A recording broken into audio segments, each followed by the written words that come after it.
Thank you for joining NMH at 1, where we highlight the news making headlines in the land of the brave and beyond, ranging from current affairs to community stories, sports and economic news. I am Ashwin Bedi, and these are the news headlines. Swapo Party emphasizes that they will have only one presidential candidate for the 2024 presidential elections. Namibia Medicines Regulatory Council incoming members have a duty to contribute to improve healthcare, says Health Minister. And 4 dead in Alabama's Sweet 16 birthday party shooting. This is NMH at 1. We'll be heading into the midday news update next.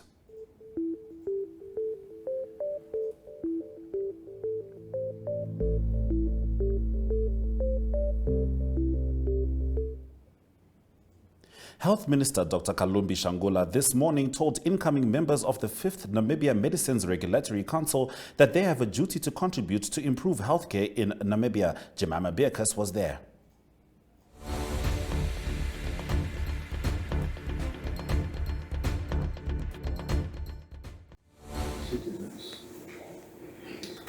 This body also regulates the quality of veterinary medicines. This is an important aspect because agriculture is a vital component in Namibia's economy. As we advance to improve the health and well-being of all Namibians, it is essential to have a strong and effective regulatory body that can provide guidance and oversight in this important area.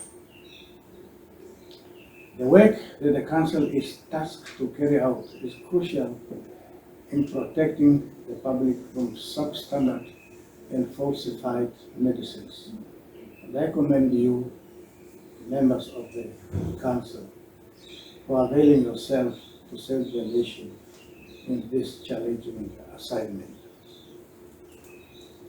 In light of the challenges our country faces, I call upon the Council to work tirelessly to strengthen our regulatory framework as the legislature intended, and I am sure that we have the necessary mechanism to fulfill this mandate.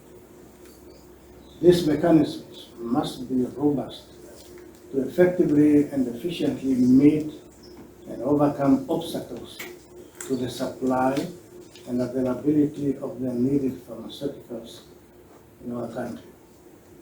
It is your task to facilitate, without undue delay, the timely availability of quality assured medicines in our country. It is your task to always take swift action to address any concern that may arise with regard to the approval of the necessary permits, especially those related to supply of medicines required to address medical emergencies.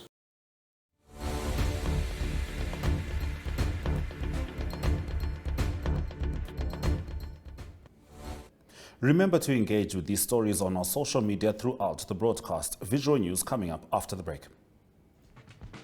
Welcome to My.NA Cars, your ultimate destination for everything automotive. I am your host, Diana Master. Teamwork makes the dream work, right? Discover the latest models, innovative technologies, and expert insights from our passionate hosts. Learn essential maintenance tips and get exclusive behind-the-scenes access to the automotive industry. Don't miss My.NA Cars on NTV every Thursday at 2100 hours. Tune in and ignite your passion for automobiles.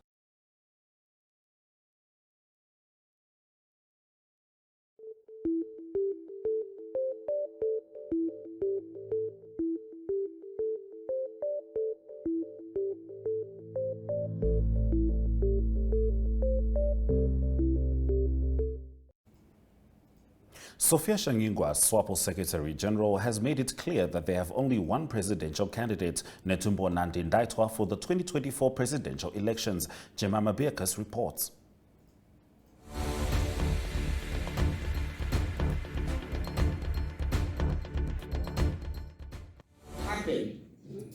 Now, as your Secretary General, I should here reconfirm with you again that during the 7th Congress of Swapo Party 2022, there was no pending issues that would give us a right or some responsibilities to again hold an extraordinary Congress come this year or next year, as some of the people are confusing the masses out there.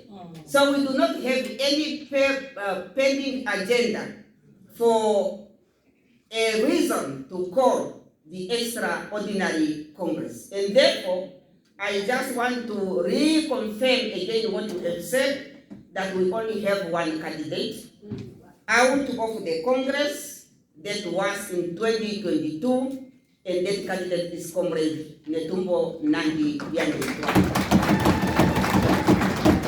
Thank you very much.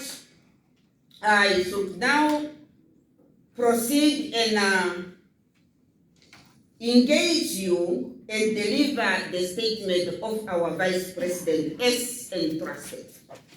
And I do not want to tamper with what she has said. And I'm going to start as requested. I am pleased to have been accorded the opportunity to officially open the first meeting of the Central Committee of Swapo Party Elders Council, SPEC, since its 7th Congress, which took place in July 20.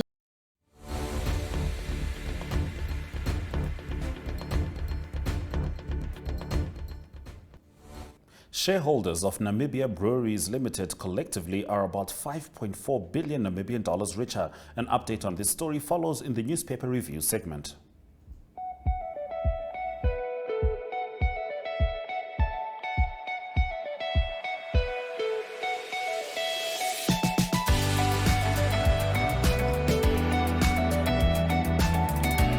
To another exciting episode of Irongo Talk. Jullie is weer en vertel ook vir julle waar die vis julle moontlik kan byt.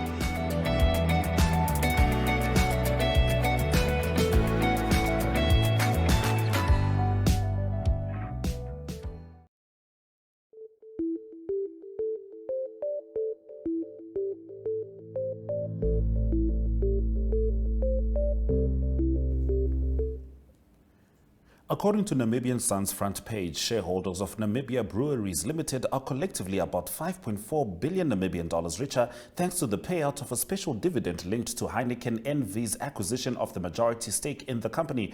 After over a century as an iconic company in which Namibians had the largest say, Heineken NV, the world's second largest brewer, officially became the majority shareholder in Namibia on Friday. Heineken now owns all of NBL Investment Holdings, which owns 59.4% of the shares in Namibia on the Namibian Stock Exchange. The Dutch beer giant acquired Althaver and lists 50.01% stake in NBLIH in a multi-billion-dollar transaction, having already owned 49.99%. News from the political arena leads us to page 3 of the paper, which reports that Swapo Secretary General Sophia Shaningwa has urged party functionaries to go the extra mile to ensure as many people as possible vote for the former liberation movement. This in a desperate attempt to regain the party's 2/3 majority, which it lost in the last general election. Swapo received 65.45% of the votes in 2019 National Assembly election, losing its 2/3 majority in the process. In the presidential election, the party earned 56%, a hard fall from the 87% its candidate Hage Geingob received in 2014. Republican reports on informal settlement called Stand Together on the outskirts of Okahanja, which is home to hundreds of residents who have been living under terrible sanitary conditions over the past 11 years. Despite efforts of local authorities to improve the living conditions of residents with installation of a common tap on the onset of the COVID-19 pandemic in 2020, residents in Stansam still have no access to toilet facilities. Oshana Education Director Hileni Amukana says more than 15,000 learners in the region are vulnerable and living in poverty. We have a list of learners who are vulnerable in the region. These learners sometimes do not go to school, and the number is more than 15,000, she said. She added that some learners tend to live alone at homesteads or with their grandparents and survive merely off their pension, which may not be enough. Amukana, who was speaking at a donation handover of school uniforms by the David Namwandi Trust at Okapia over the weekend, said the region has 58,000 learners and called upon stakeholders and individuals to support education. On its front page, the Algemene Zeitung leads with an article about the sale of NBL shares into the name of Heineken, which concludes a 100-year history during which the Namibian breweries were always in the hands of Namibians. The sale of Namibia Breweries Limited to Heineken, which was already a substantial shareholder in the past, has led to more than 5 billion Namibia dollars being poured into the Namibian economy by way of a dividend that has been declared as part of the deal. On its front page, the Algemene Zeitung leads with an article about the sale as well. So it talks about the brewery $5 billion being poured into the Namibian economy by way of dividend as part of this unique transaction. We'll be heading over to the Namibian after the break. Welcome to What's Cooking, where culinary passion meets expert insights. Somebody must really want to cook and want to cook good food. Immerse yourself in the bustling world of professional kitchens as top chefs create mouthwatering dishes. Join us for in-depth interviews as our host explores the experiences and expertise of our guest chefs. Don't miss out. Tune in to What's Cooking on NTV every Friday at 2100 hours and let the culinary adventure begin.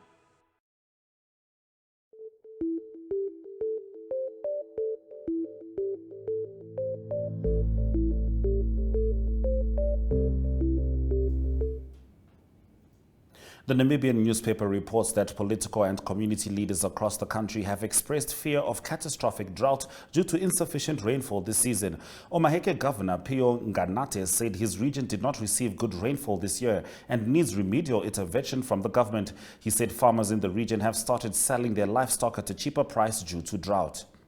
According to the paper's page 3, a report compiled for the National Petroleum Corporation of Namibia board suggests that Seko Petroleum, which is part of a joint venture with NAMCO, is questionable. The South African corporate commercial law firm Cliff Decker Hofmeyer, which compiled the report for NAMCO board, believes Seko's hands are not clean in respect of the transfer of funds from Sungura to Sonangol. Namibians will soon find out if they are going to have to fork out more of their hard-earned dollars just to keep the lights on. This after Namibia Power Corporation requested a 16.87% increase in electricity tariffs for the 2023-24 year. If approved, an increase in electricity prices could drain pockets and, according to a local stock brokerage, push up already high inflation. NamPower said the increase is necessary. The company's request for a tariff increase was confirmed on Friday by Electricity Control Board spokesperson Ferdinand Molale. Speaking to New Era, he explains that the ECB endeavors to announce their approved tariffs before the end of April 2023 and that the new bulk tariffs will effect as from 1 July 2023. The Walvis Bay Municipal Council has been accused of wasting ratepayers' money by delaying the appointment of a CEO. According to some employees, the council for the past 2 years spent millions in acting fees, as some of those acting in the position received their full salaries as well as acting fees.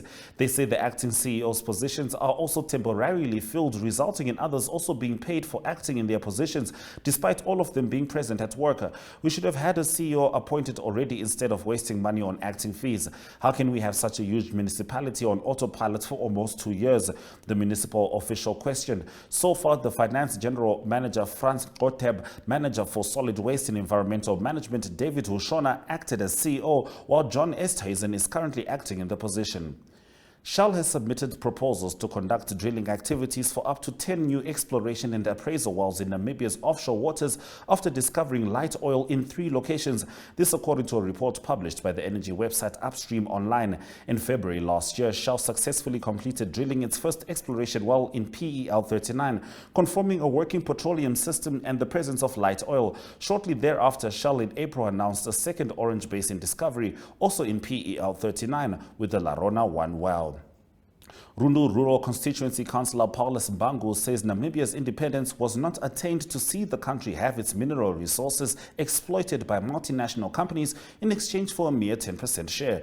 The Line Ministry weighs in on this after the break as we head into economic news. Welcome to Active Kids, a daily TV show that sparks creativity, learning, and fun for young minds.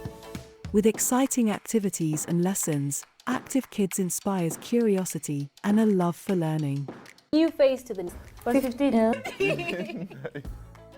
The perfect mix of play and education. Don't miss out on the fun. Tune in to Active Kids on NTV every weekday at 10 o'clock and let the adventure begin.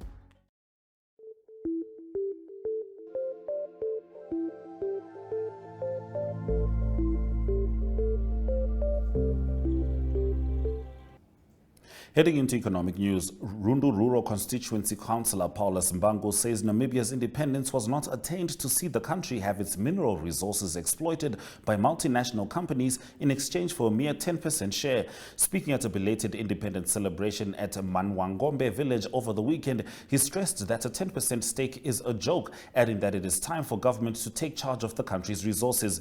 There must be no exploitation of resources without our participation. The 10% royalties investors are paying to the government is a joke. It needs to be increased, Mbangu said. Multinational companies are in charge of our mines, banks, and even our agricultural sector.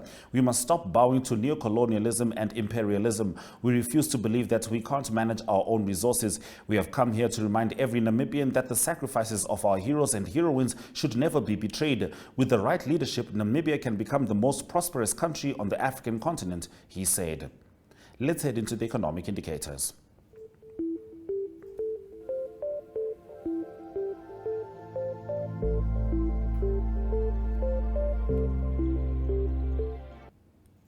$1 now costs 18 Namibian dollars and 12 cents, while 19 Namibian dollars and 90 cents gets you €1.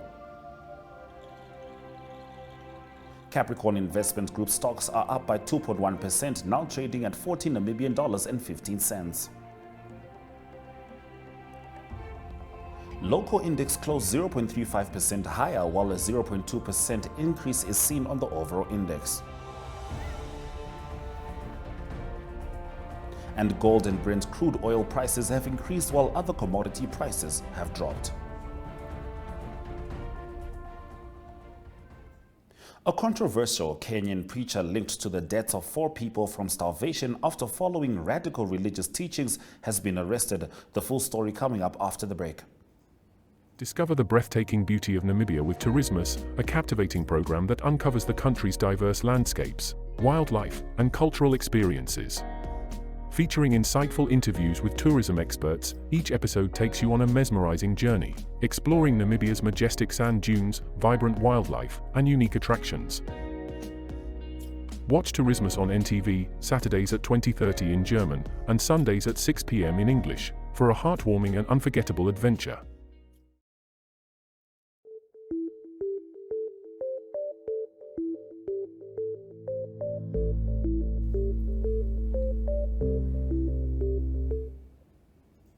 Heading into news stemming from the broader African continent, a controversial Kenyan preacher linked to the deaths of 4 people from starvation after following radical religious teachings has been arrested. Mackenzie Ntenge is alleged to be behind a religious cult in the coastal Kilifi region, in which his followers had reportedly been willing to fast to death after being convinced it was a shortcut to meet Jesus. 11 seriously ill people linked to the controversial Good News International Church are recovering in hospital after being rescued from a village hideout. Some had reportedly gone for as long as 21 days without food.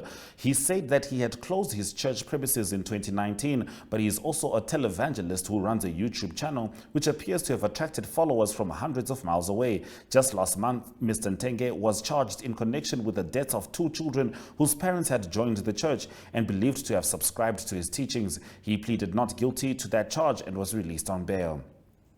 Heavy gunfire and explosions could be heard in the Sudanese capital this morning as fighting between the army and the paramilitary rapid support forces continues for a 3rd day. Residents in Khartoum tell us that they remain stuck in their homes even as food and water supplies dwindle. The Sudanese Doctors Union has warned that the death toll, estimated at 97, could rise even further. People in Sudan's capital, Khartoum, are running out of food and water after 3 days of heavy fighting, a human rights activist tells the BBC. Dua Tariq says activists are organizing peaceful resistance to military rule in the wake of the violence and calling for a peaceful transition to civilian government in Sudan. But she says people have been without power for 2 days. Shops are closed and local residents did not have time to restock on supplies in many parts of the capital. Uganda's President Yoweri Museveni has condemned the misuse of force in the Sudan crisis, saying the fresh fighting undermines all progress made through dialogue over the last several months. Unidentified assailants killed 40 people and wounded 33 others in an attack on the army and volunteer defense forces in northern Burkina Faso, the government said in a statement on Sunday. The attack took place on Saturday in the village of Aurema, near the town of Ouahigohuya, in the north region, not far from the border with Mali, an area overrun by Islamist groups linked to an Al-Qaeda and Islamic State that have carried out repeated attacks for years. It is not clear which group carried out the attack. It comes 9 days after gunmen killed 44 people in the villages of Kouarako and Tondombi in the north of the West African country. 6 soldiers and 34 members of a volunteer defense force were killed in Saturday's attack, the statement said. The government has encouraged civilians to join local defense forces to try and stem 8 years of violence in which thousands of people have died and millions have been forced to flee their homes. The unrest in Burkina Faso triggered 2 coups last year by the military, which was vowed to retake control of the country but has failed to stop attacks. We'll be heading into international news shortly.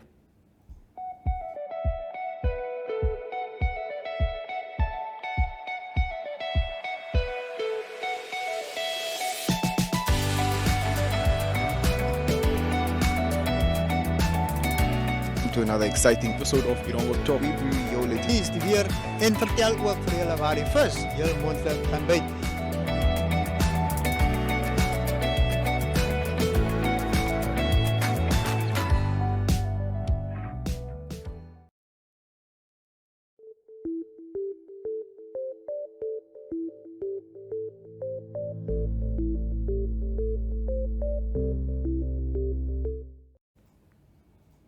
At least 4 people were killed and 28 wounded in a shooting that erupted during a late-night Sweet 16 birthday celebration at a dance studio in the small town of Dadeville, Alabama, state police and local news media said on Sunday. Some of the injured were critically wounded during the shooting in east central Alabama, about 100 kilometers northeast of the state capital of Montgomery, authorities said. There was no official word on what led to the gun violence. Authorities said the shooting started shortly after 10:30 p.m. on Saturday, but they declined to answer questions or provide further details during 2 Sunday news conferences. Officials said there was no longer any threat to the community, but did not say whether a suspect has been killed or arrested. The Montgomery Advertiser newspaper reported that one of the 4 people killed during the violence was a high school football player who was among those attending his sister's Sweet 16 birthday party when a gunman opened fire. The newspaper, quoting the victim's grandmother, identified the slain teenager as Phil Daldo, whom she said was set to graduate in a matter of weeks and planned to attend Jacksonville State University on a football scholarship. One of the most prominent democracy activists in Hong Kong over recent years, Joshua Wong, was sentenced on Monday to 3 months in prison over an information breach involving a police officer, according to a post on Wong's Facebook account. The 26-year-old rose to prominence in 2014 when, as a bespectacled teenager, he emerged as a leader of student-led democracy protests in which roads in the heart of the financial center were blocked for 79 days. In Monday's ruling, he was sentenced for breaching a court ban on disclosing personal information about a police officer who opened fire at a protest in 2019, according to the Post. Wong attended the hearing but did not speak, a witness in the court said. The court did not immediately publish a written judgment, delivering only an oral sentencing on Monday. Wong's lawyer was not immediately available for comment. Wong was nominated for a Nobel Peace Prize in 2018 for his role in the 2014 protests known as the Umbrella Movement because of the umbrellas protesters wielded to protect themselves from water cannons and tear gas. We'll be heading into the local sports, starting with the Netball League. Welcome to My.NA Cars, your ultimate destination for everything automotive. I am your host, Diana Master. Teamwork makes the dream work, right? Discover the latest models, innovative technologies, and expert insights from our passionate hosts. Learn essential maintenance tips and get exclusive behind-the-scenes access to the automotive industry. Don't miss My.NA Cars on NTV every Thursday at 2100 hours. Tune in and ignite your passion for automobiles.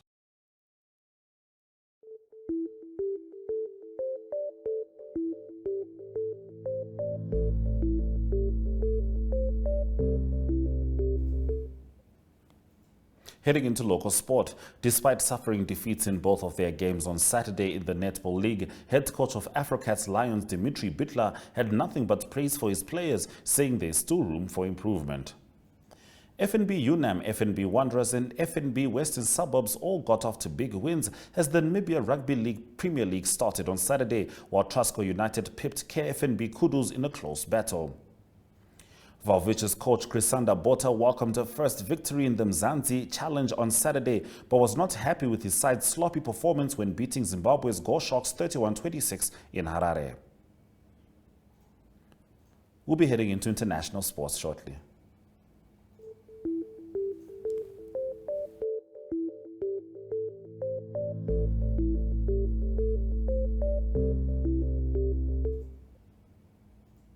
England's Matt Fitzpatrick beat defending champion Jordan Spieth in a thrilling sudden death playoff on Sunday to win the PGA's RBC Heritage Tournament. The pair, who played in the same group in the final round, both ended regulation play on 17 under 267 after Spieth shot 66 and Fitzpatrick 68 at Harbour Town on Hilton Head Island, South Carolina. Kyle Kirkwood led 53 of 85 laps and cruised to his first IndyCar Series victory, taking the checkered flag at the Acura Grand Prix of Long Beach on Sunday in Long Beach, California. Kirkwood, 24, started from the pole and won by 9,907 seconds over Andretti Autosport teammate Romain Grosjean of France. Arsenal must maintain the intensity for a full 90 minutes if they are to challenge for the Premier League title, forward Gabriel Jesus said after they squandered a 2-goal lead in Sunday's 2-2 draw at West Ham United. If you're just joining us, this is NMH at 1, and we'll get into the highlights from today's broadcast after this short break. Welcome to What's Cooking, where culinary passion meets expert insights. Somebody must really want to cook and want to cook good food. Immerse yourself in the bustling world of professional kitchens as top chefs create mouthwatering dishes. Join us for in-depth interviews as our host explores the experiences and expertise of our guest chefs. Don't miss out. Tune in to What's Cooking on NTV every Friday at 2100 hours and let the culinary adventure begin. Welcome to Active Kids, a daily TV show that sparks creativity, learning, and fun for young minds. With exciting activities and lessons, Active Kids inspires curiosity and a love for learning. New face to the 15. The perfect mix of play and education. Don't miss out on the fun. Tune in to Active Kids on NTV every weekday at 10 o'clock and let the adventure begin.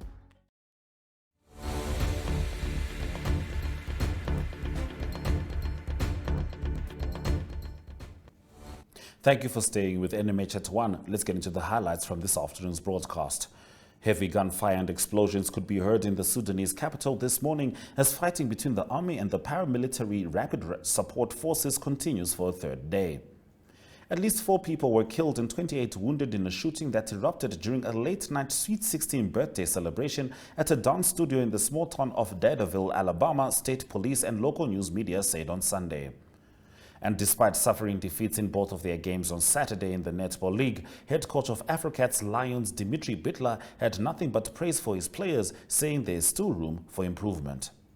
Those have been your highlights. Remember to tune in every weekday at 1 p.m. to spend your lunch hour with NMH at 1, catching up on the latest news in Namibia, Africa and the world, ranging from current affairs to economic news, sports and international headlines. That's it from us in studio. See you tomorrow.